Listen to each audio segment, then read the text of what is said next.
Bonjour, merci à tous vous êtes déplacés au Musée québécois de l'agriculture et de l'alimentation pour m'entendre vous parler des coulisses du projet Inflorescence Cultiver le geste.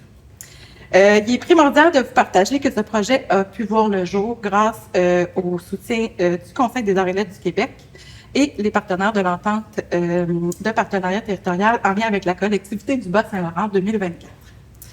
Donc, ce projet, je me suis intéressée au potentiel esthétique du papier végétal et évidemment à la rencontre des matériaux et des techniques issus des savoir-faire manuels en métier d'art. Grâce à l'appui des différents partenaires, grâce à l'appui des différents partenaires et des collaboratrices, j'ai mis en forme un jardin contemporain dédié aux plantes textiles, où j'ai cultivé certains végétaux pour ensuite les transformer en matière première. J'ai élaboré la fabrication de feuilles et de fils de papier pour être assemblés, tissés, brodés, tricotés ou encore utilisés comme éléments sculpturaux dans les futures sculptures. Je vais prendre un petit moment pour vous mettre en contexte. En 2023-2024, j'ai réalisé un projet qui s'appelait Réseau et matières sensibles qui consistait à développer une banque de matériaux disponible au Bas-Saint-Laurent. Parmi eux, j'ai découvert le potentiel textile de l'iris, la feuille et la fleur de la quenouille et la tige et les graines de l'asclépiade. J'ai exploré les matériaux de proximité sur le territoire afin d'être davantage en cohérence avec mes valeurs environnementales et développer des solutions durables d'approvisionnement en matières premières de création. Pour faire un survol, j'ai réalisé que chaque matière revalorisée mérite un temps d'arrêt, de réflexion. Chaque matière exige aussi l'adaptation des techniques de sa transformation. Uniquement pour ce projet artistique pour lequel j'ai aussi obtenu un soutien financier du CALC, j'ai élaboré la forge de métaux avec Sébastien Beaulieu de Ville-Saint-Pascal, le cordage de végétaux avec Érika Trottier de Rimouski, le filage de papier avec Mylène Boisvert de Montréal, les techniques de joaillerie avec José Desjardins de Rimouski, le feutre de textile voué au site d'enfouissement avec Diane Gontier de Saint-François-Xavier de Vigée, la création de bioplastique à base d'algues du Saint-Laurent avec Amélie Brindamour lorsqu'elle était encore à Saint-Pascal, la fabrication de papier végétal avec Faustine Escoffière qui est venue à Kamouraska et Sophie Pévoyer de l'atelier Retail à Montréal. J'ai aussi exploré la cueillette responsable de végétaux avec Mélissa C. Petitgros de l'Île-Est. Toujours en 2023, en parallèle de toutes ces avenues explorées, j'ai décidé de m'inscrire à l'université et de plonger dans le programme court de deuxième cycle de l'UQAR en études de la pratique artistique, EPA de son petit nom. C'est un programme qui s'offre à temps partiel, une rencontre par mois par session, sur une durée de 2 années. On nous a invités à nous interroger sur notre processus créateur, sur notre manière de faire et notre place dans le monde. Rien de moins. Une expérience assurément bénéfique et révélatrice pour ma part. Lentement, mon projet Inflorescence Cultiver le geste prenait forme. À la fin de ce parcours de formation en mai 2025, aux côtés de mes complices de cohorte, nous avons eu l'occasion de prendre la parole lors d'un colloque de fin de programme intitulé « L'art aux intersections des mondes ». À cette occasion, j'ai présenté une communication portant le titre « Prendre soin du jardin en reliant les ateliers ». J'ai dévoilé que la préparation et la mise en place sont des étapes essentielles à ma pratique artistique où chaque atelier devient un terrain fertile pour l'évolution de mes idées. Qu'en reliant les espaces, je crée des ponts entre les matières, les techniques qui favorisent l'hybridation et l'émergence de nouvelles formes. On pourra en voir tantôt. J'ai aussi parlé de l'importance et la valorisation et mon réflexe de solutionner qui guide souvent mes gestes dans les ateliers. Mon travail se nourrit de ces processus où l'idée, l'objet, l'environnement se rencontrent. J'ai partagé aussi que la reconfiguration des espaces, en utilisant la métaphore du jardin à cultiver, me permet d'explorer des nouvelles perspectives, d'observer la perpétuelle transformation de mes méthodes de création. Grâce au parcours d'EPA, j'ai pris conscience que je suis entourée d'un réseau d'ateliers, un ensemble de lieux, physiques ou non, aménagés avec soin, qui prennent vie lorsque je les habite et qui, ensemble, forment un grand jardin de création. Cet après-midi, avec cette présentation, j'avais envie de rendre visibles les moments où se relient mes ateliers. Je vous propose donc une promenade au jardin pour voir ensemble ce qui se fait lorsque je prends soin de les animer. J'avais envie d'identifier d'abord les ateliers. À la maison, il y a 2 pièces à l'étage pour la création textile. Une pièce où il y a les métiers à tisser, c'est l'atelier de tissage. Il y a une autre pièce où est-ce que je travaille le tricot, la couture, l'assemblage, la finition. C'est ce que j'appelle l'atelier du textile. À l'étage, toujours, il y a une pièce qui est un bureau, que j'appelle aussi mon centre de documentation. C'est l'atelier rose. Probablement que c'était l'ancienne chambre des filles avec la couleur d'origine.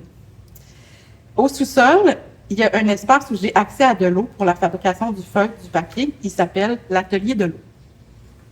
À l'extérieur, notre terrain fait environ 50 000 pieds carrés. Il est maintenant composé d'arbustes qui poussent vraiment doucement au souffle du suroît. Il y a, dans le fond, au même endroit depuis longtemps, un espace labouré qui a été, à différents moments, un jardin potager. Il devient l'atelier du vivant. De plus, de l'autre côté du rang, il y a des petits bâtiments qui abritent un atelier où je travaille le verre et le métal. C'est l'atelier du verre et du métal. Comme je suis chargée de cours à la Maison des métiers d'art, que je fais partie de l'équipe de service d'accompagnement de culture de Saint-Laurent et que j'offre de la formation, du mentorat, du perfectionnement sur mesure, je perçois la salle de classe comme un atelier. C'est l'atelier de la transmission des connaissances. Avec mes années de pratique, dont 11 ans maintenant au Bas-Saint-Laurent et 14 années à Montréal, j'ai fait plusieurs rencontres et développé tout un réseau de contacts composé d'artistes, de travailleurs et de travailleuses culturelles, de responsables d'organismes, de personnes enseignantes, d'alliés d'horizons variés. À travers mes différents projets, je m'entoure toujours de personnes exceptionnelles. Et c'est ce que j'appelle l'atelier du réseau. À travers le projet Inflorescence Cultiver le geste, vous verrez comment il se développe avec cet aspect rhizomatique où est-ce qu'on a l'impression que tout est dans tout.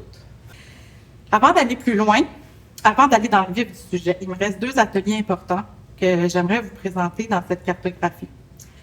Ce sont des ateliers qui sont un peu plus personnels. Les uns et les autres sont intimement liés. C'est l'atelier de la tête et celui du cœur.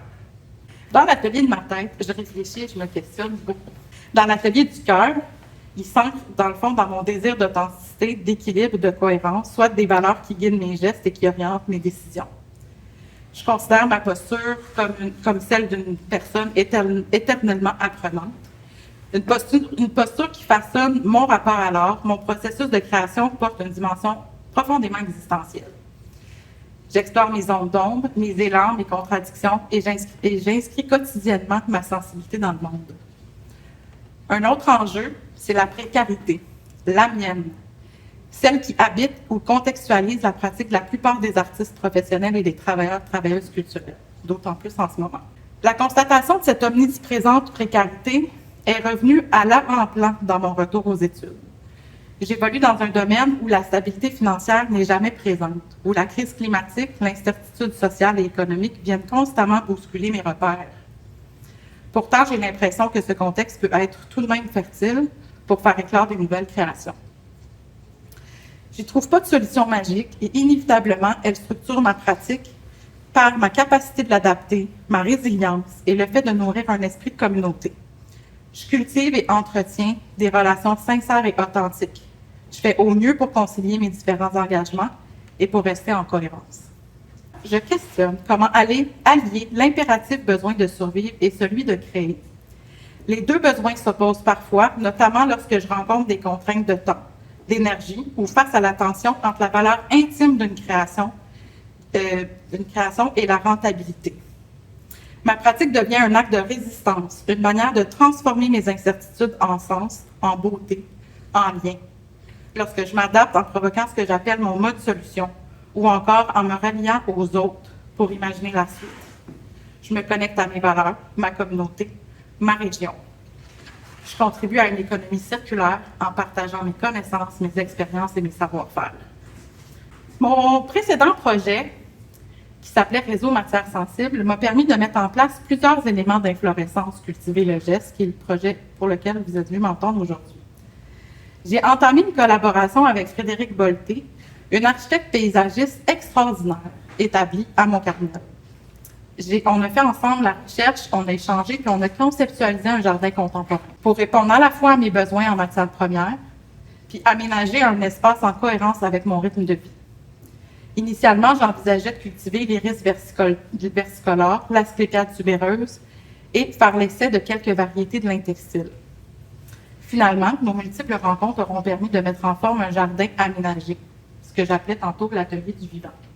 A passé une section où est-ce qu'on a réfléchi les végétaux à sélectionner, on a fait le plan du jardin, on a établi les zones, on a organisé l'espace, on a fait le choix des semences, on a choisi aussi les jeunes plants, on a identifié les végétaux qui étaient à relocaliser, puis planifié aussi déjà la suite des choses en imaginant comme les bulbes de l'automne. Ça, c'est les variétés de semences de lin textile que j'ai identifiées. Donc, on a le Lisette qui provient des recherches de l'Université Bishop à Sherbrooke. Il y a du lin Avian qui a été fourni par les arrosiers de Christine à Sainte-Christine dans la MRC d'Actonville. Puis un lin qui s'appelle Alizé, qui était comme une fin de variété, un lin français qu'on m'a fourni, qui était des vieilles graines à tester, qui ont marché. À travers la sélection des végétaux, évidemment, je me suis adressée à Patrice Fortier et Virginie Bernier de la Société des plantes. Il y a des zones dans le jardin où est-ce qu'on a imaginé, mettons, mettre des végétaux pour la beauté, puis aussi créer des zones où est-ce qu'il y aurait des engrais verts qui serviraient à nourrir le sol pour replacer d'autres végétaux un peu plus tard. Donc, il y a eu la sapia d'été, le pavosiard, le sarrasin puis la facélie.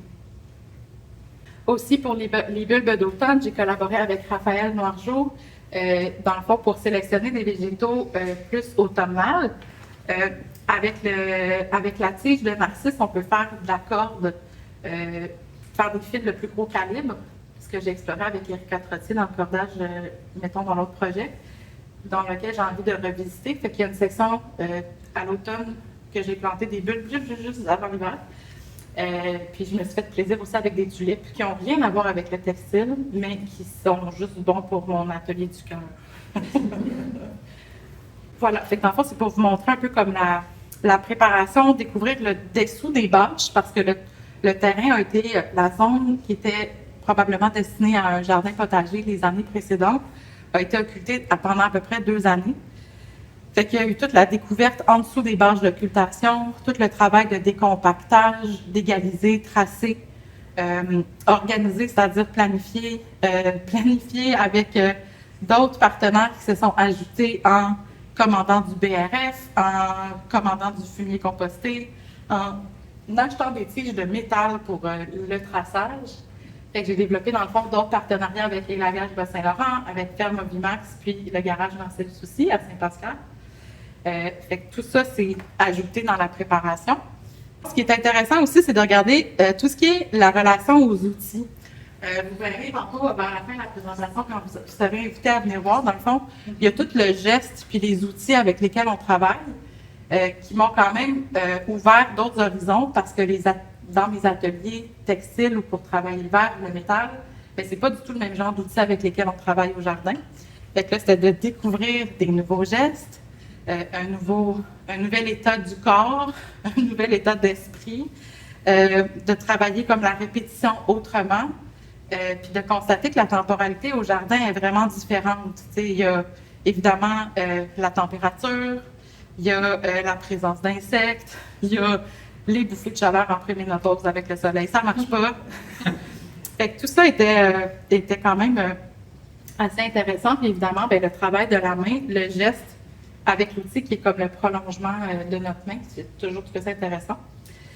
Au cours du projet, j'ai fait appel aussi à Audrey Mingui, qui est photographe à Saint-André de Kamouraska, pour la documentation visuelle du projet. Fait qu'il y a eu des photos de jardin, des photos de premiers spécimens, des vues du ciel, pour mieux comprendre la vue d'ensemble. Fait que les saisons changent, le rythme change. On trouve, dans le fond, je trouve qu'il est essentiel de documenter et de garder des traces. Fait que dans le fond, pour moi, ça nourrit mes réflexions, puis ça rend visible le travail qui est généralement invisible, cette documentation-là. Fait que les images aujourd'hui qui sont partagées dans la présentation, c'est un partage de mes archives personnelles, de celles de Frédéric Bolté puis celles d'Audrey Mingui. Dans le travail, pour cultiver, dans le fond, le projet, dans la partie cultivée, c'est tout le travail en parallèle pour arrivé comme à nourrir mes réflexions. Le travail invisible aussi fait en sorte que j'approfondis ma démarche, je prends soin des membres de ma communauté interdisciplinaire, puis je suis toujours en recherche constante.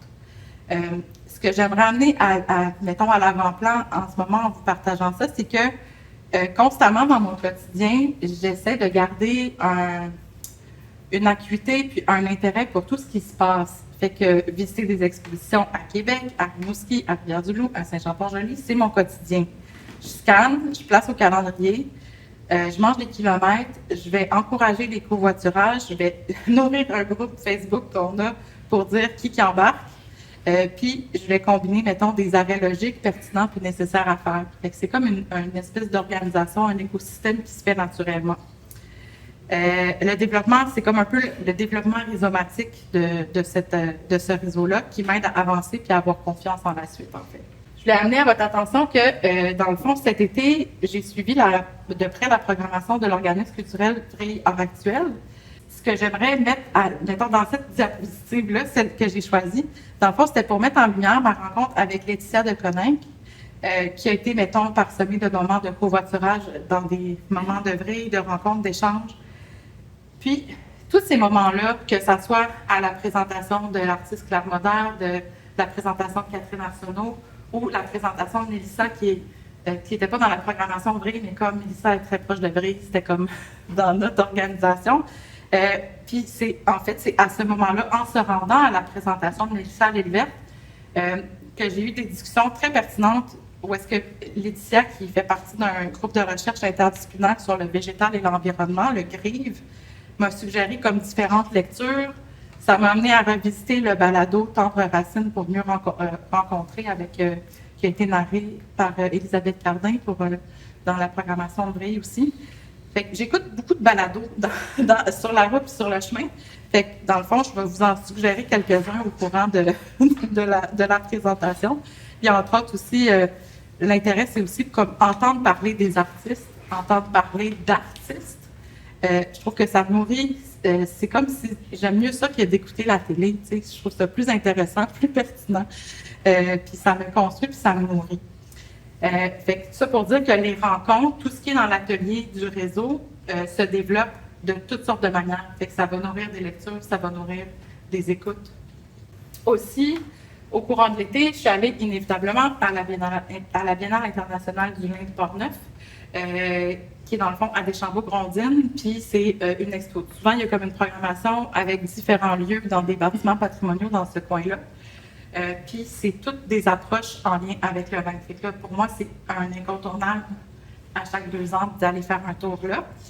Puis comme je vous disais que tout est dans tout, en allant comme à la Biennale du lin de Portneuf, je vais y aller une étape à la fois. Je vais vous parler aussi, mettons, de la présentation d'Amélie Brin-Damour, avec qui j'ai été collègue au Centre d'art de Kamouraska il y a quelques temps. Puis dans le fond, elle faisait une présentation au Centre d'artistes Caravansérail à Rimouski, où est-ce qu'avec elle, j'avais exploré, dans le fond, les biomatériaux. Fait que là, c'était son travail de recherche dans un contexte de recherche. Fait que je trouve que sa pratique nous lie avec l'angle de recherche et création, plus spécifiquement peut-être par la matérialité. Puis, inévitablement aussi, dans mon hygiène artistique et culturelle, c'est comme un peu un incontournable d'aller dans les présentations, dans les portes ouvertes à Est-Nord-Est, à Saint-Jean-Port-Joli, qui est une résidence d'artistes, pour entendre encore là parler des artistes, puis aller visiter les ateliers studios. Fait que voir comment les ateliers en résidence se déploient, comment les artistes vivent leur séquence de résidence en atelier. Après ça, dans le fond, c'est ça. Je vous parlais en introduction un peu plus tôt, je vous parlais dans le fond qu'il y a eu le colloque en études de la pratique artistique avec l'art aux intersections des mondes. Quand il y a eu le colloque à Rimouski, il y a eu d'autres gens que ça l'a attiré. Puis il y a eu plein de monde qui sont venus nous écouter. On était 17 artistes au total à présenter nos réflexions artistiques sur notre parcours d'université sur les 2 dernières années. Puis Carole Baillargeon, qui était, dans le fond, elle a pris sa retraite de la Maison des métiers d'art, mais elle est une collègue, amie, artiste textile pluridisciplinaire. Elle est à Deschambault. Puis elle est venue nous écouter toute la fin de semaine, comme plusieurs l'ont fait. Puis de là, en fait, comme je disais que tout est dans tout, La présence de Carole, dans le fond, au lendemain du colloque, elle est passée chez nous pour visiter l'atelier de l'eau, puis voir comment les installations étaient faites pour travailler la fabrication du papier. Parce que Carole a une grande pratique en travail papier puis en coloration du papier. Puis, dans le fond, elle est venue me faire des suggestions, des conseils pour améliorer la chorégraphie en atelier. De là, le surlendemain, fait que là, bon, on a le moment, on passe un super beau moment à ce moment-là. Le lendemain, elle me revient en communication avec des photographies de recettes prises dans un livre qui s'appelle Plant Fibers for Papermaking de Liliane A. Bell. C'est un livre qui est plus édité. Puis, mettons, ce qu'on trouve sur les réseaux de livres anciens, il se vend comme à 950 $ US. Fait que, tu sais, c'est sûr que je vais pas acquérir ce document. Fait que là, Carole, toutes les plantes que j'ai parlé dans ma présentation, elle m'a envoyé comme les recettes, comment les cultiver, quand les cueillir, comment les transformer, puis comment les transformer en fabrication papier avec une pile hollandaise. La pile hollandaise, dans le fond, c'est avant l'usine de pâte à papier. T'sais. Il y a l'artiste qui peut travailler à battre la fibre pour extraire la fibre ou végétaux. Puis après ça, il y a la pile hollandaise qui nous épargne un peu le corps. Si vous avez une image d'une pile hollandaise à votre droite. Puis, dans le fond, c'est ça. Fait que là, bref, fait que là, cette journée-là, jour 2, elle m'envoie des recettes. Puis là, jour 3, post-colloque, elle reçoit un appel de Chantal Simard, qui est une ancienne diplômée en textile de la Maison des métiers d'art de Québec, qui avait mis la main sur la pile hollandaise qui servait à l'époque, quand il y avait le département de papier à la Maison des métiers d'art, dans le département textile. Puis là, Chantal contacte Carole et lui dit « Est-ce que tu connais quelqu'un qui serait intéressé à acheter une pile hollandaise? » Tout est dans tout. Fait qu'en allant à la Biennale internationale du vin de Portneuf, on a attrapé Carole à Deschambault. On a continué le chemin jusqu'à Trois-Rivières parce que la pile hollandaise était dans une grange à Trois-Rivières, dans une petite municipalité où est-ce que tu dis « Ça y est, c'est là, je vais mourir. » Mais, voilà. Donc, tout ça pour dire qu'on m'a fait cette proposition-là. Dans le courant de l'été, dans nos 4 jours de congé, on a fait une visite improvisée au Jardin de Métis. Puis, par les plus grands des hasards, on a croisé Ève de Gary-Lamanque, qui travaille là-bas, dans le fond, qui est directrice artistique pour la partie des jardins contemporains des Jardins de Métis. Puis, ça donne que dans mon projet Inflorescence cultiver le geste, j'avais fait appel à Ève pour m'aider, m'accompagner à réfléchir ma pratique parce qu'on se connaît depuis 2008. Quand j'ai fini l'école de verre à Montréal, quand j'étais étudiante en 2008, il y avait l'exposition de fin d'année qui a eu lieu à la galerie Armure à Montréal. Puis ça donne que Ève était dans l'équipe de la galerie Armure, fait qu'on s'est rencontrés. Donc Ève connaît ma pratique artistique depuis longtemps, connaît mon rapport à la matière, puis connaît mon positionnement dans le monde de l'art et des métiers d'art dans une pratique hybride où est-ce qu'il y a des matériaux qui se rencontrent, puis aussi où est-ce qu'on est... Je dirais qu'on ne cultive pas le fossé parce que moi, il ne m'intéresse pas, mais dans le sens qu'il y a toujours comme la réflexion de art et métier d'art. Puis dans le fond, ça s'inscrivait dans ces réflexions-là à cette époque-là. Fait accompagnée de Ève, j'ai réfléchi dans le fond mes méthodes de recherche. Merci de m'avoir encouragée à renouveler mon membership à la BANQ. Enfin. C'est comme un portail qui s'est ouvert, au lieu d'acheter des livres, enfin, ça m'économise ce budget. Mais c'est ça. Donc, l'intention était d'alimenter mes réflexions entourant ma pratique, de me pister sur des artistes inspirants, entourant mes réflexions avec le travail en atelier. On a parlé de Laurier Lacroix, de Jean-Pierre Latour, de Bruno Santerre. On a réfléchi sur ma pratique en termes de temporalité, sur l'enjeu de la conservation, parce que quand on travaille avec des végétaux, il y a l'idée de la pérennité du matériau. Il y a la durée de vie d'une œuvre, tout ce qui est la pratique artistique immatérielle, puis de réfléchir, dans le fond, à mon approche d'explorer des savoir-faire dans un processus qui part de A puis qui va jusqu'à Z. Fait qu'on a visité les jardins, on a été voir des installations qui étaient très intéressantes. Puis en même temps, comme l'atelier du réseau continue à faire ses rhizomes, j'ai fait la rencontre d'Émile Forêt, qui est le neveu de Fernande Forêt, qui dans le fond, lui, il est cofondateur puis co-directeur et paysagiste chez Nouveaux Voisins, puis il est professeur à l'École d'urbanisme et d'architecture de paysage à l'Université de Montréal. Puis là, lui, il était là avec ses étudiants dans un contexte de projet qui s'appelle l'Atelier d'été au Jardin de Métis, où est-ce que les étudiants sont là 10 jours pour monter un projet. Fait que là, ça donne que dans notre visite improvisée, c'était la présentation de ces artistes-là. Donc, là, c'était extraordinaire d'entendre leur processus, la mise en espace, comment les artistes dans une cohorte étudiante s'organisent pour mettre en lumière tout ça. Puis là, ça a été intéressant d'entendre toutes les prises de parole. Puis en même temps, là, Émile Forêt est aussi co-animateur d'un balado, Cadre bâti, si jamais vous cherchez d'autres choses à écouter.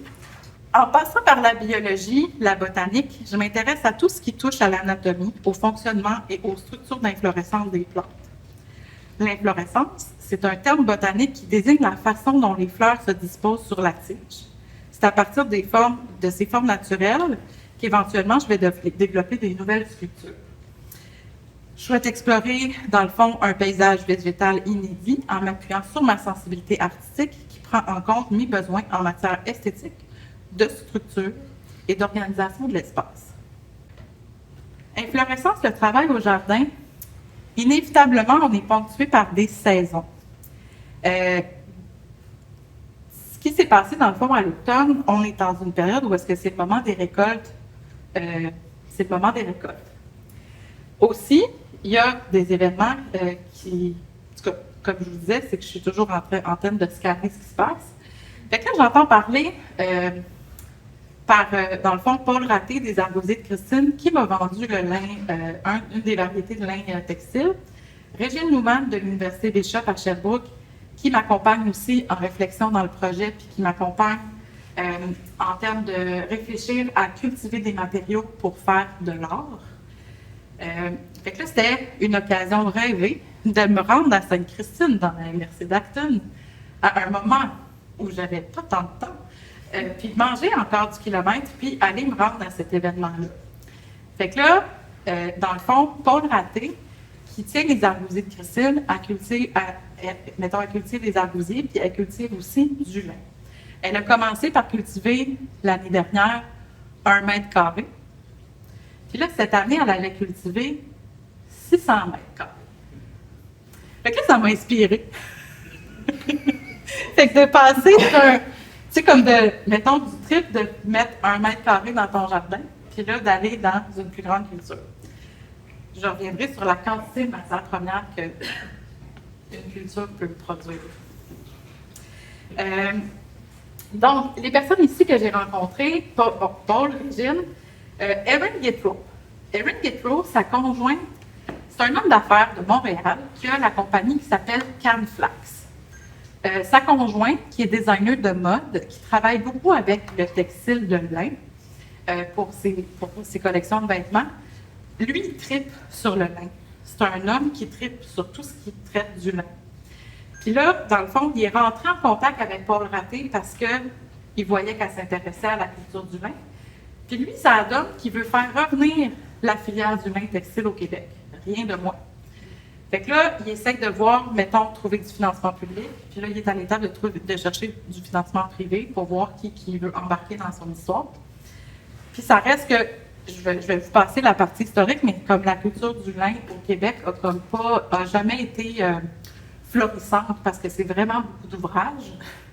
Fait que oui, il y en avait, mais c'était souvent comme exporté puis transformé ailleurs. L'enjeu, c'est que si on décide de faire revenir la filière du lin textile au Québec, ce qui serait extraordinaire, il faut pouvoir construire une usine pour la transformer. À suivre. J'ai rencontré aussi Bettina Van Essel, qui est une femme extraordinaire qui fait de la médiation culturelle, qui est vraiment géniale. Puis elle, dans le fond, elle travaille aussi pour le programme de sauvegarde du lin textile avec Terre Promise. Elle est dans le coin de Saint-Augustin-des-Monts. Fait que à l'événement, elle était comme plus dans une dynamique de présenter toutes les étapes de transformation du lin, voir comment on peut, mettons, adapter les outils de l'époque en fabriquant des nouveaux outils qui peuvent être aussi efficients pour la transformation. Fait qu'une super rencontre, une autre personne geek de livre, elle m'a donné des références, je me suis retrouvée des documents. Fait que ça a été vraiment très fort. Maggie Lépine, dans le fond, elle, c'est une artiste qui est dans le fond de Saint-Jérôme. Elle aussi est beaucoup dans la médiation et dans la transmission des savoir-faire entourant la transformation du lin. Elle est une artiste aussi qui fabrique des objets, vend de la production, fait des marchés. Super intéressante aussi. Puis j'ai fait la rencontre aussi de Julie Perrault, qui elle est à la Corporation de développement de Rivière-Noire, dans le coin de, pas loin dans ce coin-là. Puis eux autres ont développé des projets, dans le fond, pour prendre soin des bandes riveraines, puis essayer de se débarrasser des plastiques pour occulter les envahissantes, mettons. Puis là, dans le fond, ils sont en train de développer des matières, mettons de la matière à partir de fibres papier pour venir comme occulter avec un autre matériau. Fait que ça, c'était super intéressant. Ils ont eu un prix, elle et son équipe. Fait qu'une super rencontre. Fait que là, comme là, l'atelier du réseau, il s'en peut plus d'agrandir. Fait que là, je me suis retrouvée à cet événement-là où est-ce que c'était un peu comme à la bonne franquette, ben courtois, ben fun, où est-ce que tu avais autant, mettons, des kiosques, où est-ce que tu avais des artisans qui vendaient des objets, vendaient des produits, d'autres qui étaient plus justement dans l'interprétation de la transformation du lin. Puis là, je me suis retrouvée avec Régine Newman à faire de la démonstration. Fait que là, mettons, moi qui venais pour rencontrer des gens, en savoir davantage, puis j'étais rendue, moi aussi j'étais à la récolte de mon lin, là, mais je suis partie cette fin de semaine-là dans un événement. Fait que je retardais ma récolte aussi au champ. Fait que c'était super intéressant parce que dans le fond, j'ai appris plus toutes les étapes qui s'en venaient devant moi. Fait que dans ce que j'allais avoir à faire. Fait qu'en les faisant, c'est en faisant qu'on comprend ce qu'on fait. Fait que j'ai vraiment trippé. Puis là, c'est ça, je rencontrais des gens qui étaient de passage dans l'événement, puis c'est comme « Ah, voulez-vous essayer? » Puis en tout cas, c'était bien sympathique, toute cette histoire-là. Puis avec Régine qui déteste les selfies, alors, dans le fond, j'ai voulu immortaliser notre rencontre. Puis Régine, elle avait aussi un espace où est-ce qu'elle parle justement de toute sa recherche de transformation du lin textile pour faire du papier. Fait que dans le fond, elle devient mon alliée au niveau de cette recherche-là, puis j'aspire dans le fond à atteindre un peu la qualité qu'elle obtient. Fait que autant, mettons, de comprendre toutes les étapes où est-ce qu'on prend soin du lin, jusqu'à la réalisation de la feuille de papier. C'est un travail extraordinaire, puis elle est généreuse dans ses échanges, puis on se partage et on se nourrit mutuellement. C'est ça, voilà. Fait que dans le fond, transformer, échanger, démontrer, c'est vraiment extraordinaire. D'autres personnes, dans le fond, qui ont ponctué mon été, je vous parlerai, dans le fond, de Faustine Escoffière, qui est une artiste. Dans le fond, elle est dans le coin elle est en Estrie. Puis, à chaque année, elle participe à l'événement Expo-In à Saint-Simon, qui est un rassemblement à l'église de Saint-Simon, où est-ce que tout ce qui est forme d'art imprimée entourant le livre, toutes les zines, bref, vous irez l'année prochaine, c'est un événement à ne pas manquer. Puis, en fait, Faustine, annuellement, elle participe à cet événement-là, puis inévitablement, quand elle est sur sa route de retour, elle arrête de me visiter. Là, le plan initial, c'était qu'on fasse du papier ensemble, mais tu sais, dans le temps de ma récolte, je n'étais pas rendue là. Fait que, dans le fond, on a plus revisité un peu l'atelier, on a reparlé d'outils, on a reparlé de... Faustine, elle fabrique des cadres, elle a une formation en ébénisterie d'art. Fait qu'elle fait elle-même ses cadres pour faire ses moules, pour mouler les feuilles de papier. Il y en a un qui est là au bout de ma table.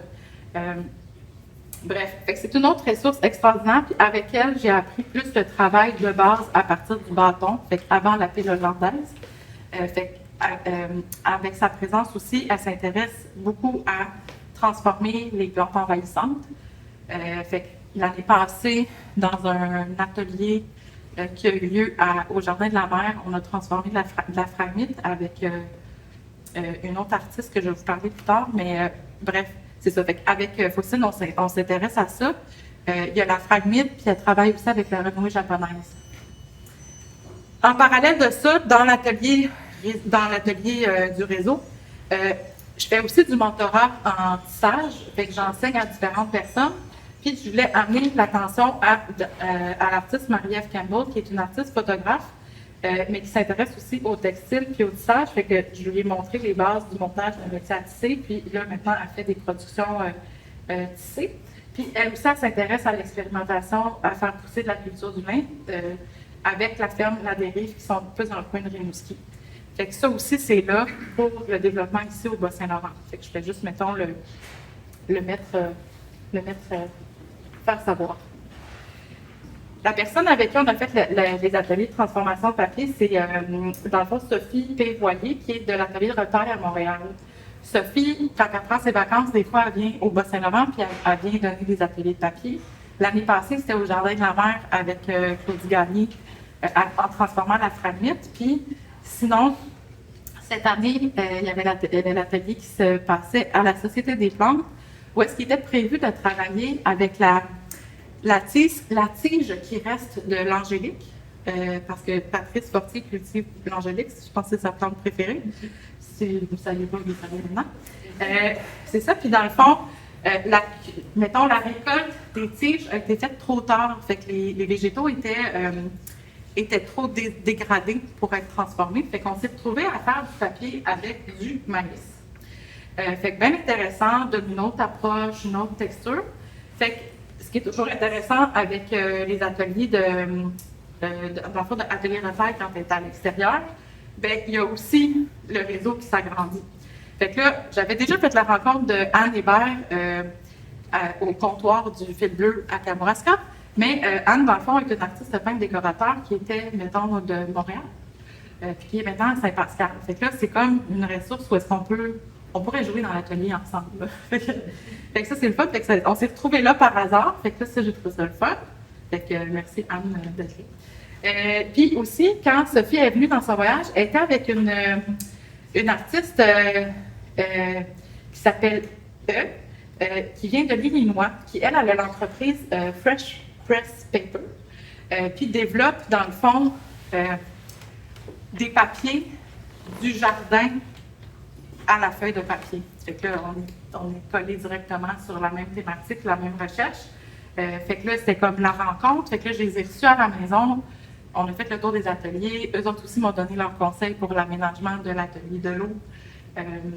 Puis pouvoir comme éprouver. Je leur ai montré ma nouvelle pile hollandaise. Fait que c'est ça. Fait que l'atelier s'est construit aussi. Inévitablement, dans le projet, ça allait se produire. Mais j'avais un peu sous-estimé dans ce projet-là l'espace que ça allait demander pour sécher les végétaux. Fait que j'ai pris mon courage à deux mains, puis j'ai demandé à mon chum de m'aider à faire un rack pour sécher les végétaux dans la grange. Puis, dans le fond, c'est comme si c'était l'agrandissement de l'atelier du vivant. Fait que notre maison contient une autre partie développée. Puis, en fait, c'est que j'ai revalorisé mes murs de kiosque de salon d'unité d'art parce que j'ai décidé d'arrêter de faire de la production dans les événements où est-ce que là, je transportais mon kiosque comme telle une foraine pour vendre mes objets. Fait que là, mes murs se sont transformés en tiroirs moustiquaires pour faire sécher les végétaux. Fait que là, ça se passe dans la grange. Fait que c'est ça. Fait que dans le fond, pour tout ce qui est la récolte, la préparation à l'hiver, il y a aussi, dans le fond, vous allez voir dans l'espace plus interactif, dans le fond, j'ai aussi travaillé, mettons, de façon instinctive un peu avec le voisinage agricole. Il y a Mélissa Petitgros qui avait cultivé l'ail cette année, puis que dans le fond, elle m'a gardé des tiges d'ail du jardin. Fait que dans le fond, je vais tester ça avec la tige d'ail pour faire du papier. J'ai fait la rencontre aussi dans un événement de vrille à 40 arpents. La rencontre, j'ai retrouvé Nicole Catelier, qui est dans le fond, elle est à Saint-Anne-de-la-Pocatière, puis elle a comme un grand jardin. Où est-ce qu'elle a planté de l'asclépiade Fait que là, j'ai été faire de la récolte d'asclépiades, de tiges puis de gousses pour faire du papier encore là. J'ai investi les fossés aussi dans mon rang. Fait que le 14 arpents, le rang chez nous. Fait que là, j'ai mis mes bottes de pluie, puis je suis allée dans les fossés. Puis j'ai très ri parce que, en tout cas, je sais pas, je me suis dit si les gens passent en auto et qu'ils me voient, mais tu sais, comme glisser dans la vase, là. En tout cas, je me suis rempli la botte. Inévitablement, ça s'est produit. Fait que ça, c'était bien drôle. Sur la route de Kamouraska, vous m'avez peut-être vu. Fait que, bref, j'ai cueilli, dans le fond, de la quenouille à grande feuille, à large feuille, puis de la quenouille à feuille étroite. Parce qu'il y a comme deux variétés, puis c'est la largeur qui les distingue. Puis dans le fond, dans le concept de la cueillette responsable, dans le fond, je me donne comme code d'éthique ou comme rigueur de s'il y a de la phragmite, je ne cueille pas la quenouille parce que je veux que la quenouille reste.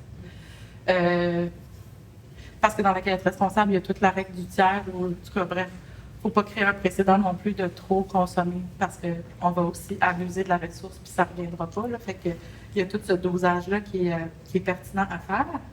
Fait que dans le fond, ça, c'est toute la période, mettons, où on fait le rouissage au champ. Fait que dans le fond, on va arracher le lin une fois qu'il est prêt. Le lin a une maturité à peu près à 100 jours de croissance. On va l'arracher par arrachage parce que dans la racine, il y a aussi de la fibre, fait qu'on n'a pas de perte.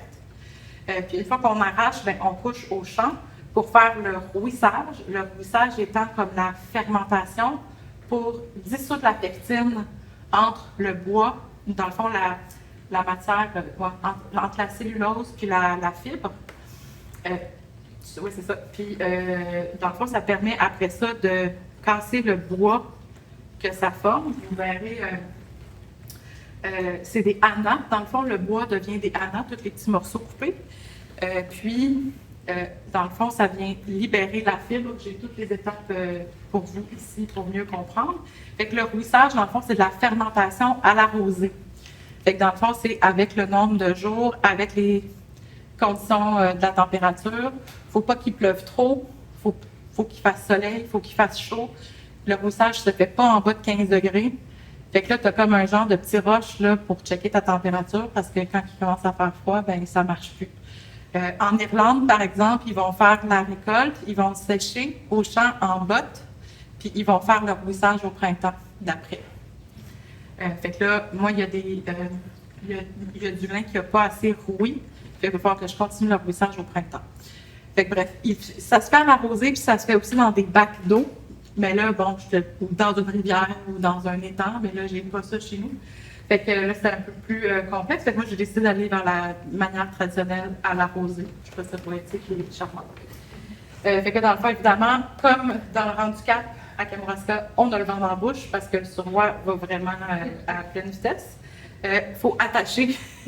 Fait que là, dans le fond, c'est comme fixé avec des cordes pour pas que tous les ballots de lin se retrouvent sur le bord de la maison.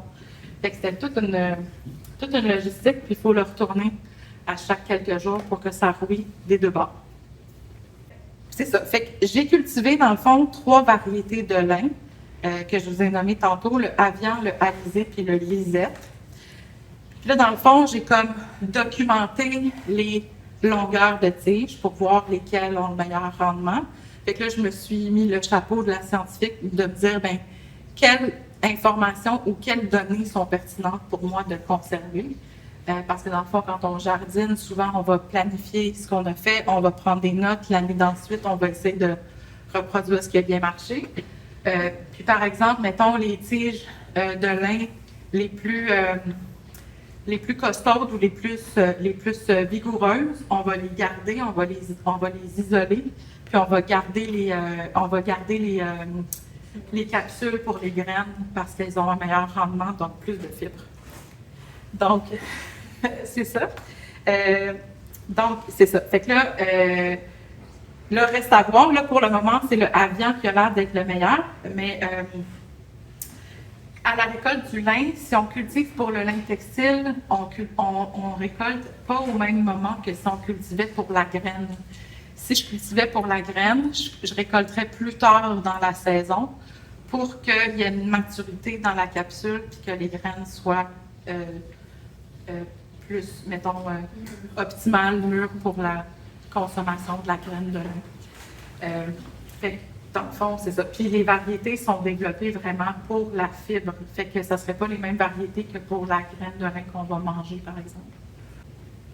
Ce que je trouve intéressant aussi de présenter le projet ici au Musée québécois de l'agriculture et de l'alimentation, qui sont mes partenaires aussi dans le projet, c'était aussi de voir comme, tu sais, là, on est ici dans la salle, mais je ne sais pas si vous avez déjà eu l'occasion de faire le tour en bas, où est-ce que toute la section des métiers.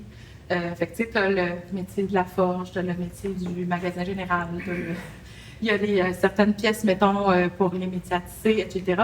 Puis, à l'étage, il y a un espace dédié au textile, à la culture du lin, du coton, puis du chanvre. Fait qu'il y a comme des panneaux d'interprétation, il y a des objets qui sont mis en valeur. Au départ, j'aurais aimé ça qu'on les inclue dans la présentation, mais je vous inviterais dans le fond d'aller visiter la section textile là, si vous êtes curieux, curieuse. Parce que dans le fond, il y aurait les instruments. Au fond, vous allez avoir, mettons, les peignes pour peigner. C'est quand même des instruments de torture, là, des gros pics. Fait que là, tu as un ami forgeron pour te faire les instruments, puis c'est ça. Fait que, bref, tout le travail textile derrière ça pour arriver comme à de la fibre. La fibre, au final, elle serait techniquement, je veux pas aller là tout de suite, je m'excuse. Fait que dans le fond, c'est ça. Fait que là, OK. Fait que dans le fond, on a la culture, on a la récolte, on a le rouissage. Après ça, on a le braillage. Le braillage, dans le fond, il y a un instrument dans la salle de textile qui est comme, c'est comme des grands couteaux en bois qui sont fixes sur un genre de tréteau. Puis là, on va placer la gerbe, puis on va la casser. Dans le fond, on va casser le bois pour libérer la fibre. Puis là, c'est là qu'on va voir au braillage si on a bien rouillé. Après ça, après le braillage, c'est l'écochage. L'écochage, c'est comme un grand couteau en bois, comme celle qui est fixe sur la brique, dans le fond, qui nous permet, dans le fond, de nous accoter sur une cuisse ou de nous accoter sur une planche de bois, puis de finir au genre de couteau de bois pour enlever les anats, les morceaux de bois qui seraient comme pas, qui se seraient pas libérés pour avoir que la fibre. Après ça, il y a le peignage. Le peignage, c'est avec les instruments de torture. Fait qu'on a les pics, il y a des pics mettons, avec un espacement différent, avec des densités différentes pour peigner de plus rough à plus fin, un peu comme quand on se démêle les cheveux. Fait que, j'ai pas trop brosse à cheveux, là, mais en tout cas, fait que, mettons, il y a comme des grades pour faire ça. Quand on peigne, ce qui reste dans le peigne, c'est de l'étoupe. L'étoupe, elle servait dans le fond pour le rembourrage, souvent faire les paillasses, les matelas, les cols pour les chevaux, etc. Fait qu'il y a comme l'étoupe de premier peignage, puis après ça, quand on peigne de plus en plus fin, il y a une étoupe qui est plus fine. Avec l'étoupe, on peut faire un papier, mais le papier, il est plus rough, il est plus texturé. Après ça, dans le fond, on aurait ce qu'on appelle la filasse, fait que la belle couette de lin. Ça valait son pesant d'or, dans le sens qu'à l'époque, on avait des couettes de lin qui étaient conservées dans des coffres. Puis ça faisait partie des trésors et de la valeur pour la famille. Là. Fait que ils en ont trouvé là, dans l'histoire des coffres de lin parce que c'est imputrescible. Là. Fait que bref, ils en ont trouvé. Puis c'est ça vaut plus ce que ça vaut aujourd'hui. Mais moi, si j'en trouvais, je trouve que ça vaudrait cher. Fait que théoriquement, dans le fond, après le peignage, on passe au filage pour après ça tisser ou tricoter, etc. Mais moi, dans le fond, le déplacement que je propose, c'est dans le fond de faire une mise en pâte pour faire une pâte à papier, faire des feuilles, après ça, découper, puis refaire du fil. Parce que moi, ce qui m'intéresse, c'est de faire du fil de papier. Dans ma recherche, dans le fond, on joue avec les végétaux, j'aime la documentation, j'adore les livres, j'aime le beau, puis là, j'aime le soin de conserver. Fait que là, je rêvais de faire comme un début d'herbier, puis là, je me suis lancée à le faire, fait que J'ai commencé quelques pages, puis je vous les ai présentées, puis sont à disposition pour les consulter dans des pochettes protégées. Fait que là, dans le fond, j'avais les iris que j'ai, c'est les iris, entre autres d'Erika, parce que en haut, c'est coupé, mais bon, en haut, c'est des iris de maison, c'est des iris d'intérieur. Fait que j'ai des iris dans ma salle de bain, puis la fleur est éphémère, elle dure une journée, puis des fois, quand je suis pas là, ça roule, ben j'en manque. Fait que là, c'est ça. Fait que là, j'ai essayé de l'immortaliser, ça a quand même pas bien marché. Puis sinon, ben, dans le fond, il y avait une iris versicolore pour un morceau que Erika m'avait offert. Fait que de Muscat Kamouraska, il y a des iris. La sclétale tubéreuse, dans le fond, j'ai testé. J'avais des plants, mais ils sont décédés. Les plants n'ont pas survécu parce que je pense que la sclétale tubéreuse n'aime pas notre zone climatique ici. Fait que même, mettons comme Fleur Vagabonde à Sainte-Hélène-de-Kamouraska, je pense qu'ils ne vont plus en avoir parce que les spécimens meurent. Mais c'est une variété qui est intéressante. Je sais que Patrice, à la Société des plantes, en a, ça fait des fleurs plutôt orangées. Puis les gousses sont plus effilées, mais il y a moins de fibres dedans que la sclépiade commune. Le lin avian, dans le fond, qui est c'est ça, je disais de la France, mais c'est les Pays-Bas, pardon. Fait que là, j'ai documenté ma longueur. Il y a aussi des moments où ça ne marche pas. Où est-ce que t'as comme? Je trouve ça le fun de vous le montrer pareil. Ah, c'est coupé à chaque fois? OK. Bon, c'est pas grave. C'est ça, fait que dans le fond, dans les iris que j'avais au jardin, ça, c'est des iris qui viennent de Saint-Germain-de-Kamouraska, de chez Annie Savard, qui m'a amené à un moment donné une table d'iris. Fait que là, j'avais une grande table dans le jardin qui était à relocaliser parce que là, ça ne suivait pas ma configuration dans le motif. Puis j'ai voulu comme garder la fleur, tu sais, la sécher. Puis j'étais comme, c'est comme si magiquement l'humidité allait s'enlever, mais non. Ça l'a pourri, puis il n'y avait plus rien. Ça s'est pulvérisé. Voilà. Dans le fond, c'est ça. Je vais vous montrer, dans le fond, visuellement, comme vous êtes venu m'entendre, mais en même temps, c'est le fun de voir, comme vous n'êtes pas dans mes ateliers, puis que je ne vous reçois pas nécessairement à la maison tout ce beau monde. Bon, ben ça, c'est l'atelier rose, dans lequel il y a de la recherche qui se fait. L'atelier de l'eau, où est-ce que je fais du papier. Fait que dans les bacs, au bâton, pour le moment. Mon séchage de fortune. Puis là, tout le séchage du papier, il y a des particularités aussi à respecter. Le papier doit sécher de façon contrainte. Il faut qu'il soit retenu pour garder sa souplesse. S'il sèche trop en rétraction, il va être plus friable. Puis là, moi, si je le teins et que je le file après, ça va casser. Fait qu'il y a toute une question de jeu de séchage qu'il va falloir que je continue à explorer puis à tester pour avoir toujours la meilleure version possible ou la meilleure qualité de papier pour la suite de la transformation. Ça, c'est l'atelier de textile, où est-ce qu'il y a de tout, tricot, assemblage, couture. Où est-ce que je m'installe pour tailler le papier, filer le papier au fuseau, soit au fuseau, soit au rouet. J'ai mis cette page-là parce que je la trouvais vraiment belle. Dans le fond, cet été aussi, à Ville-Saint-Pascal, dans les ateliers des savoirs, il y a des espaces à l'étage où est-ce qu'il y a les marchés. Il y a possibilité d'offrir des ateliers puis de faire venir des groupes pour... Fait que là, il y a eu une artiste, Tamara Rubillard, qui est une brodeuse d'art extraordinaire, qui est venue donner un atelier.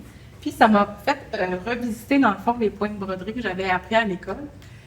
Puis je m'en suis inspirée pour reproduire, dans le fond, les plans de jardin avec la broderie, avec la technique de broderie. Puis au lieu d'utiliser des fournitures commerciales, soit des paillettes de plastique, mais là, j'ai fait des paillettes de papier. Je pourrais faire mes propres perles de verre, mais là, les mini perles, ben, en tout cas, ça vaut plus la peine de les acheter, malheureusement, parce qu'il y a comme quand même toute une standardisation de la forme. Mais pour certains éléments, j'ai la possibilité d'aller les ajouter aussi. Fait que c'est une belle gamme. L'atelier de tissage, fait que mon métier à tisser, j'ai un métier à tisser de plancher, puis j'ai un métier à tisser pour l'échantillonnage. Les outils avec lesquels je travaille. Je travaille beaucoup avec le tissage de fil de métal aussi. Parce que dans le fond, avec le tissage de fil de métal, ça me permet de garder des volumes. Puis c'est dans ma pratique, c'est ça que j'ai exploré dans mes débuts pour voir comment un tissage peut être tissé à plat, tissé comme mettons en 3 dimensions pour être ouvert après. Fait que là, ça c'est toute ma recherche de tissage antérieur, mais je combine fil de papier avec fil de métal. Ça c'est l'atelier de verre et de métal. Fait que j'ai une grande table de travail avec une grande hotte pour la ventilation. Fait que d'un côté, je travaille le verre, puis de l'autre côté, je travaille le métal, parce qu'il y a certains matériaux qui ne peuvent pas se contaminer. Fait que je travaille avec des torches de table pour travailler, façonner le verre à la flamme. Puis les techniques de métal, c'est plus comme des techniques de joaillerie, moins comme de la forge. C'est de la mini-forge. Mais je fais comme des techniques de joaillerie, mais pas pour faire du bijou, mettons. Fait que dans le fond, inflorescence, les étapes à venir. Là, il est arrivé l'hiver, hein? On a remarqué ça. Dans le fond, avec le projet, j'ai dû demander, dans le fond, l'accès à certains équipements. Il y a des équipements que j'ai trouvés, mettons des antiquités que j'ai trouvés comme une vraie haleine, j'ai trouvé ça. Le peigne, c'est un outil qui a été prêté par la Maison des métiers d'art de Québec. Là, il y a des démarches pour récupérer, dans le fond, d'autres anciens outils qui appartenaient au département de fabrication de papier de la Maison des métiers d'art, que peut-être que je pourrais en faire l'acquisition, ou peut-être que ça me serait prêté, parce que, dans le fond, eux autres ont une mission de transmission de connaissances puis d'enseignement pour l'Est du Québec. Fait que, comme je suis à l'Est d'eux autres, ben, ça marche. Fait que c'est ça. Puis dans le fond, c'est ça. Fait qu'il y aurait peut-être cette possibilité-là. Fait que la Maison des métiers d'art, Centre-ville de Québec. 6e et 7e étage, c'est le département textile. La pile hollandaise. Fait qu'on m'a baptisée Miss Pile hollandaise. Fait que ça, c'est, dans le fond, c'est la bête. Fait que c'est comme une grande cuve qu'on a vue un peu sur le dessus. C'est connecté avec un moteur, c'est connecté à l'électricité. Puis dans le fond, là, il y a tout un travail de restauration de cet équipement-là parce que c'est une pile hollandaise qui est en fonte. Elle a été malheureusement mal entretenue, puis elle est prise de rouille. Fait que là, dans le fond, je l'envoie au jet de sable, puis à la peinture cuite pour refaire la cuve. Fait que là, dans le fond, je suis comme plus en démarche avec Nicolas Antil, qui est à Saint-Pacôme, où est-ce qu'il fait, lui, un peu de mécanique fine. Fait que là, il m'aide à déloger, dans le fond, toutes les pièces qui ne sont pas de la fonte pour que je puisse envoyer ça chez un fournisseur, dans le fond, qui est à Saint-Jean-Port-Joli, qui travaille en jet de sable puis en peinture cuite. Fait que ça, c'est à venir pour cet hiver. C'est en cours, en fait, en ce moment. Parce qu'en même temps que je m'en vais enseigner à Québec, je suis capable de déposer une pile hollandaise en passant avec ma remorque en reculant dans la neige. Puis, inévitablement, il y aurait aussi la reconfiguration de l'atelier de l'eau. Est-ce que ça demande des rénovations de sous-sol? Est-ce que ça... Puis, il y a aussi peut-être d'imaginer comme de la diffusion éventuelle de ces pièces-là, de ces futures sculptures-là, de ces nouvelles pièces-là, qui seraient peut-être au fil bleu à Kamouraska, dans une boutique de métiers d'art contemporain, qui s'intéresse aussi à la pièce d'expression. Peut-être. Ce qui donne aussi l'opportunité, dans le fond, à... Tant que je reviens là, à mes piles hollandaises. Aussi, dans le fond, c'est que ça ouvre la porte à des collaborations, parce que l'idée d'avoir remis la main sur cette pile hollandaise-là, c'est de la remettre à la communauté aussi. Fait que moi, avoir une pile hollandaise, mon désir est aussi de offrir la possibilité aux gens de faire de la pâte à papier, puis de faire du papier. Fait que, est-ce que ça serait, mettons, d'accueillir des artistes qui viendraient faire de la pâte à papier, qui repartiraient avec leur pulpe, qui peuvent faire leur papier chez eux, ou etc. À suivre cette histoire. Fait que dans le fond, en date d'aujourd'hui, une phase majeure de mon projet est complétée. Le jardin est configuré, le plan de culture pour quelques années est en évolution. Une première année de culture est réalisée. La première récolte sont faites, ainsi que les premières plantations automnales ont été accomplies juste à temps, parce que le lendemain, c'était tout blanc. Comme s'il avait effacé le jardin. Je réalise que prendre soin du jardin, c'est entrer dans un rythme différent. c'est cultiver lentement, observer, attendre, intervenir avec justesse.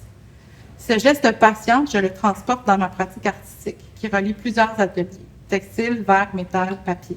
Chacun porteur d'un savoir-faire, d'un langage, d'une temporalité. Mon travail se tisse à l'intersection des fonctions et des procédés, dans une approche rigoureuse où la technique, bien que parfois contraignante, devient aussi une forme de soin. J'ai longtemps évolué dans une culture de la précision extrême, où la maîtrise technique prenait le pas sur la spontanéité. Aujourd'hui, je choisis de faire de cette rigueur un appui, une zone sans barrière. Elle marque mon attachement à un travail bien fait, mais s'inscrit désormais dans une pratique plus libre, portée par le sens, l'intuition et la recherche d'une expression singulière. J'accepte désormais de sortir du cadre, de prendre des risques, de composer avec l'inconnu. Ça suppose un lâcher-prise assumé, une nouvelle confiance en ce qui peut émerger de l'imprévu, du déséquilibre parfois, comme autant de tremplins vers une créativité plus vivante et authentique. En pensant à mon parcours, je me revois longtemps convaincue de ne pas savoir rêver, retenue par un sens aigu des responsabilités. Pourtant, c'est bien un rêve qui me porte, celui d'un art qui relie, transforme et soigne. Un art capable de rassembler, de questionner, de nourrir une vision du monde plus équitable et respectueuse du vivant. Habiter mes ateliers, c'est cultiver une écologie des sens où chaque geste compte, où l'on s'adapte, on mutualise, où l'on crée des liens et des occasions de rencontre. C'est prendre soin du jardin, de la matière, du temps, en laissant place à l'imprévu, la lenteur et la transformation en continu. Ainsi, les prochaines étapes de processus de création s'inscrivent dans cette dynamique. Transformer, réaliser des nouvelles œuvres et les diffuser.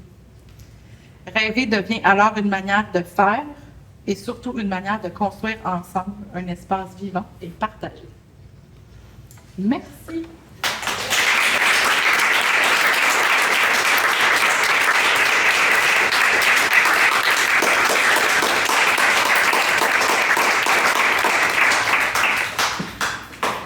Fait que, je vous invite peut-être à poser des questions, si vous en avez. Oui?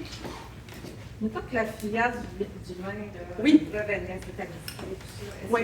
Tu vois, c'est important quand même de continuer de cultiver tes propres, ou tu pourrais acheter comme du vin qui est déjà brûlé ou quelque chose. Oui. Bien, c'est sûr que le processus de A à Z, je veux dire, comment je vis pendant ce temps-là? Tu sais, je veux dire, je peux m'inviter à travailler en même temps, à demander des soutiens financiers, tu sais, c'est ça. Fait que, oui, j'aimerais ça, conserver, mettons, ma propre culture. Mais tu sais, en ce moment, mettons, cet été, j'ai cultivé l'équivalent de 4 mètres carrés, mettons, de lin. Mais là, cette quantité de fibres-là, si le bruissage a bien été et que j'ai pas passé tout droit et que j'ai pas perdu ma fibre, ben tu sais, comme une grande gerbe, tu sais, comme, je veux juste, mettons, mettre en perspective ça, puis ça. Fait l'ouvrage, c'est fun, je tripe ma vie dans le processus, mais oui, sûrement que je finirais par en acheter du lin produit, mais s'il était produit ici, il ferait plus de sens, selon moi. Fait qu'à ce moment-là, tout est relatif, mais dans le moment, j'ai envie de voir comment je suis capable d'opérer mon année ou mes années de culture, de transformation, puis d'accepter que ma pratique est ponctuée avec un temps. Les métiers d'art sont déjà dans cette approche-là, dans, mettons, le geste lent, le geste qui prend le temps nécessaire à faire. Mais en plus, j'embarque la matière première, mais c'est correct. Fait que ça serait ça ma réponse. Oui, On peut trouver une pâte de lin à partir des tissus, oui, avec la pile hollandaise, absolument. pour refaire une pâte beaucoup plus simplement. Effectivement. Dans le fond, pour mettre en contexte, c'est que la pile hollandaise permet aussi de revaloriser des textiles à fibres naturelles. Dans le projet Réseau Matières Sensibles, j'avais travaillé avec Diane Gontier pour le feutrage mécanique, pour voir si les déchets de notre portrait dramatique de déchets textiles fait en sorte qu'on peut revaloriser les textiles pour redevenir autre chose. Avec la pile hollandaise, je pourrais revaloriser des tissus de lin, des tissus de coton. Dans la région, il y a à l'île verte, il y a Cynthia Calusic de l'Algue d'Or. Cynthia Calusic, qui est installée à l'île verte. Elle a l'entreprise l'Algue d'Or. Elle revalorise des draps de coton mettons, des hôtels, mettons, de l'hébergement, le monde de l'hébergement. Puis elle travaille beaucoup avec du jeans. Fait qu'elle va, mettons, mais là, ça, il faut prendre le jeans qui n'a pas de petit élastique, là. Fait que là, dans le fond, c'est comme tout le développement de nos textiles du fast fashion ou des matériaux. Il faut être capable d'identifier que c'est la bonne matière pour pouvoir la transformer. Mais oui, il y a un super potentiel. On peut lancer le message à tous ces gens qui ont des linges de vaisselle. C'est ça. Oui, exact. Exact. Je prends les noms. Ça, c'est pour en refaire, par exemple, du papier ou c'est pour en refaire du textile? Parce que j'imagine qu'il y a quand même une dégradation des fibres à un moment donné, à force de... Oui, tout à fait. Ben, dans le fond, c'est comme si, à ce moment-là, à l'issue de ça, j'ai la possibilité, dans le fond, mettons, de partir du linge, je pourrais faire du fil, puis là, refaire du tissage. Mais, mettons, si je passe par la matière papier, le papier de lin a un potentiel de gagner en souplesse sans déchirer. Ça devient comme une peau. Fait que là, ça serait mon objectif. Puis, dans le fond, c'est juste qu'il n'y a pas tant un aspect respirant. Fait que là, il faudrait voir comme, est-ce que, mettons, pour le porter, c'est ça. Mais après ça, c'est aussi de voir comme la quantité de temps que je mets à développer un papier de lin qui serait comme un genre de papier textile pour l'adapter aux vêtements. Bon, c'est comme une autre échelle. Mais mettons, à l'échelle de ma recherche, je trouve qu'il y a tellement de potentiel que ça m'intéresse. Après ça, qu'est-ce qu'on veut faire avec la matière première, la fonction de l'objet, tout ça est à réfléchir. Fait qu'il y a toutes les avenues à prendre un moment d'arrêt, de repenser, de savoir qu'est-ce qu'on veut faire avec. Oui, Chantal. Oui, ça a un lien avec ma question, ta chute. Ça va être quoi la première pièce, la première œuvre? C'est quoi les thèmes qui vont avoir préséance? Est-ce que tu as déjà une intuition à cet égard?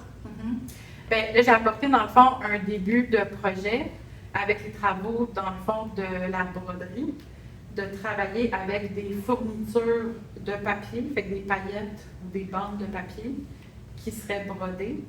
Fait que ce serait comme des œuvres murales reproductibles de parcelles de jardin, peut-être. Fait qu'il y aurait comme une thématique visuelle ou figurative au plus grand que je suis capable d'aller. Mais comme inspiré mettons, trouver le langage végétal que l'on observe, puis d'en trouver un langage textile par différentes techniques. Fait que là, la broderie me challenge bien gros. Puis, j'aime beaucoup aussi tout ce qui est le marouflage de papier. Fait que, mettons, les papiers marouflés, c'est de coller sur des surfaces. Fait que de trouver comme une colle de riz qui viendrait comme, mettons, permettre de couvrir des volumes. J'ai bien des idées aussi de trempage, de pièces tissées, de pièces tricotées dans la rue. Je suis rendue là. Mais ta colle de riz, tu l'as? Oui, je l'ai. J'en ai. Oui. À quelle étape vous pouvez faire de la coloration? Dans le fond, ça serait comme dans le bain ou la pulpe. Mais il y aurait l'idée de tout le mordançage, si c'est des teintures ou des colorations naturelles. Là, ça, cette dimension-là, j'avoue que c'est comme tout un portail qui s'ouvre.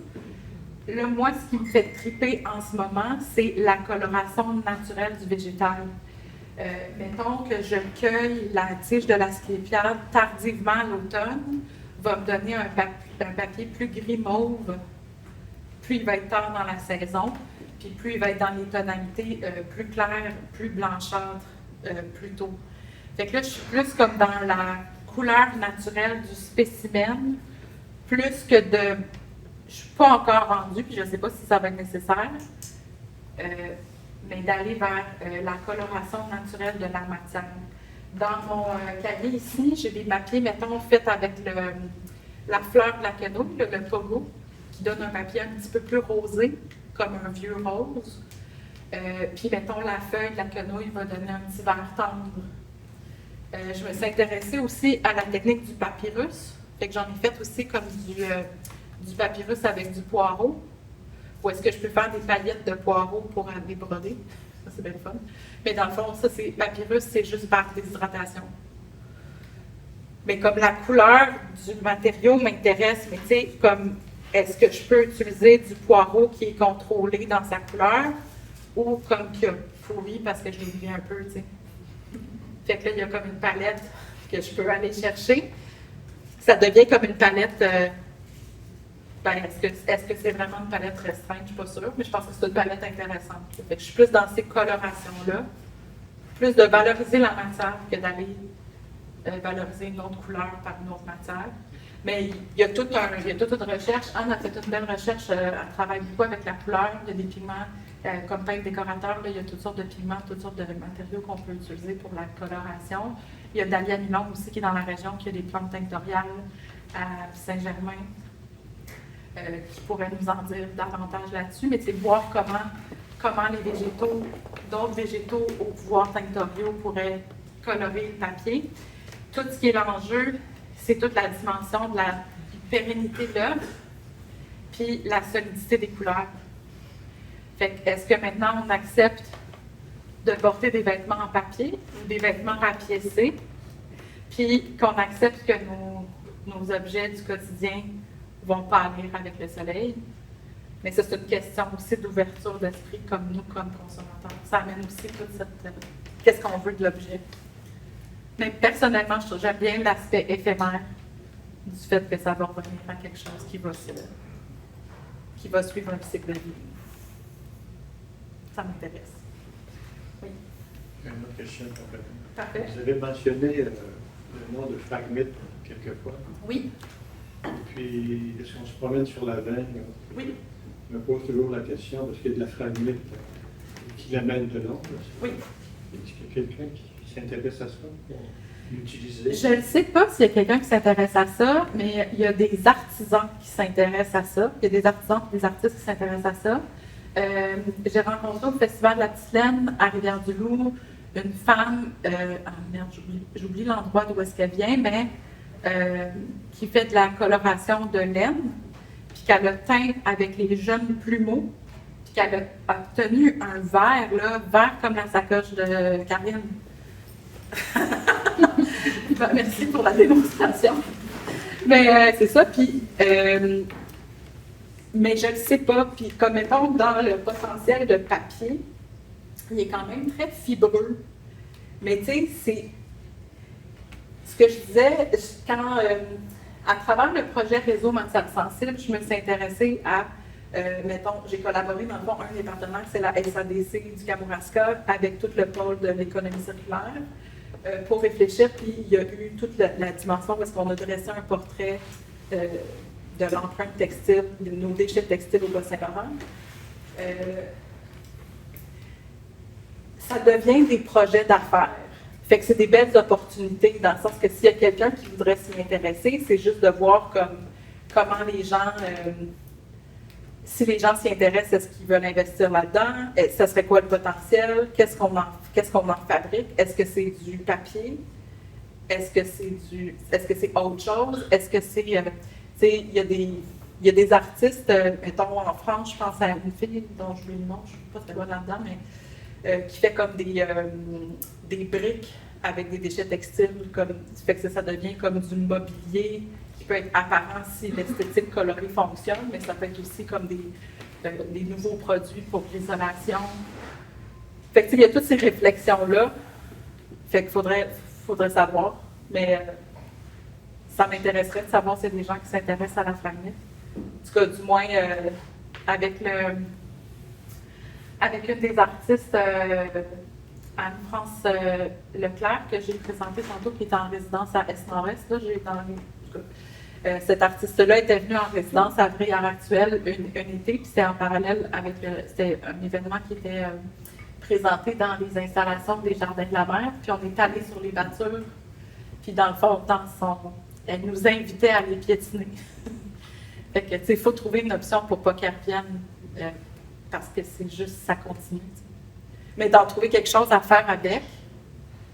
Fait que si, mettons, moi, je la travaille, il faut que, tu sais, mettons, j'avais demandé à Mélissa d'en cueillir pour moi il y a quelques années déjà. Puis dans le fond, c'était important de ne pas voyager les plumeaux à découvert pour pas que ça se voyage. Fait que là, c'était soit de laisser les plumeaux sur place puis de prendre juste les tiges pour voir le potentiel de la tige. Puis si c'est le plumeau, ben de travailler dans un contexte où est-ce que, tu sais, c'est comme, je voyage le pollen d'Asclépiade de même, tu sais, je suis dans un musée en plus. C'est ça. Fait que dans les envahissants, tout ce qu'il faut juste voir, mais ça serait intéressant qu'il y ait un projet d'affaires. Le fragmite, en fait, ce qui fait, c'est la vision.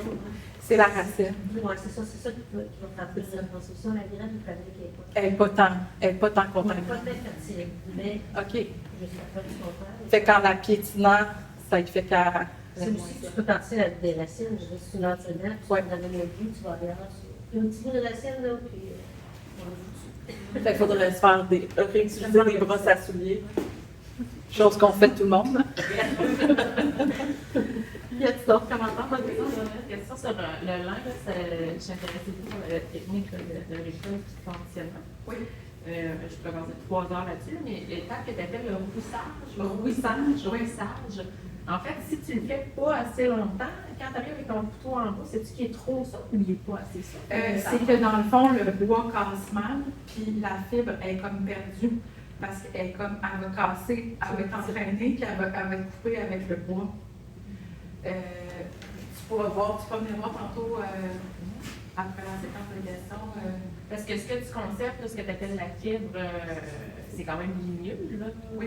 C'est quand même du bois, au sens Oui, botanique. exact. C'est juste que, mettons, le bois, les amas, les petits morceaux de bois, ils sont quand même assez durs. Fait que ça, je ne le mettrais pas nécessairement dans ma fibre langlaise. Mais mettons les touffes, fait que les petits fragments plus petits, avec les petits bouts de fibre plus courts qui sont restés dans le peigne, ça, je peux le passer. En étau. En étau pour faire papier. OK. Ouais. C'est juste qu'il va y avoir différentes qualités. Ouais. Puis, mettons, avec la filasse, ce qui devient comme la matière qu'on veut toutes, là. C'est à partir de ça qu'on fait le film. Fait que là, tu sais, en peignant, tu vas atteindre ça comme film. Mais tu sais, avec mon petit bout de Et ça, c'est comme ton A1, genre. Mais ça, c'est pas moi. J'ai pas atteint mon A1. Ça s'en vient. It's coming. Oui, c'est ça. Mais je travaille là-dessus, puis il va y avoir, selon les variétés, des palettes de couleurs. Selon même les conditions de l'utilisation. Exactement. Puis les zones de culture.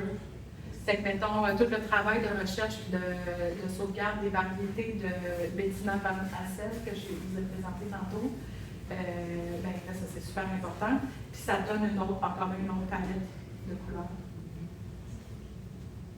C'est jamais très excitant. Ouais. D'autres questions? Oui. En fait, comme tu l'as dit, mais en tout cas, tu dis que tu fais avec ta fibre de lin, par exemple, tu vas faire du papier. Puis après, avec ton papier, tu vas le redécouper pour faire un fil. Oui. C'est quoi, en fait, le pourquoi de ça? C'est-tu juste une exploration ou y a-t-il un avantage à passer par le papier avant de faire ta fibre? Plus de temps, non. Ben, en fait, c'est que l'effet n'est pas le même. Tu sais, travailler avec un fil de papier, ça, mettons, c'est un fil, ça c'est avant que je le file au fuseau. OK? Je vous ai fait comme des différentes étapes. Puis le fil, dans le fond, c'est pour ses propriétés esthétiques.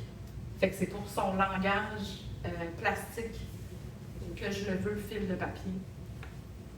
Fait qu'il va y avoir des palettes différentes. C'est comme, mettons, j'ai fait un clin d'œil à côté est, les serviettes de table de leur menu du soir, là, tu sais, les serviettes de table épaisses, là, qu'on peut refaire du fil. Fait que, tu sais, comme, mettons, on va avoir un autre aspect différent. tu as les filles de Atelier B à Montréal qui font des vêtements éco-responsables ou à conscience écologique, qui travaillent avec Atelier Retail. Ils vont donner leur retail de leurs déchets textiles pour que Atelier Retail fasse du papier avec leur tissu. Puis là, dans le fond, de là, moi, j'essaie de faire un fil, mais il est très cassant. Fait que là, je le jumelle avec soit de la colle de riz, ou des fois, il faudrait que je travaille avec un médium, mais là, en même temps, là, c'est comme si c'était contre-productif dans ma recherche, parce que là, j'altère la chose, ça me demande de réfléchir ma technique de transformation. Fait que c'est ça. Fait que c'est comme si à chaque fois, je suis toujours comme à un carrefour où est-ce qu'il faut que je prenne une décision. Mais c'est intéressant, c'est ça de la recherche. Ben merci. Merci vraiment tout le monde de vous être déplacé. Si jamais vous avez des questions plus un à un, ça va faire plaisir. Ça va faire de venir dans l'espace, vous êtes les bienvenus. Je vais ouvrir un peu le rideau, c'est un peu sombre. Je vais laisser l'écran. Puis j'ai mon sort de documentation.